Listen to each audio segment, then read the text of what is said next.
नमस्कार सांग मैंने जय जगन्नाथ।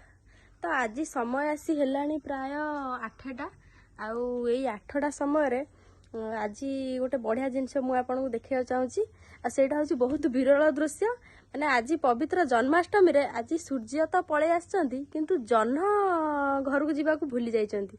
तो देखंतु किपरि जह्न सूर्य 8टा समय मध्य सूर्य थिबा समय जह्न केमती आकाश रे अछंती आउ से बोधे घर को जावाक बाट भूली जाइछंती। तो देखंतु केमिति जह्न आम घर को जावाक बाट भूली जाइछंती हेला कि माने अधा जाइछंती आ अधा अछि माने समय देखंतु केते जोरे खरा आ 8टा बजिछि माने एई भलिया समय रे आमे जह्न मामू को देखिया पाउछु। एटा बहुत विरल दृश्य आ आपण माने दृश्य देखिछंती कि नाही निश्चित कमेंट करिवे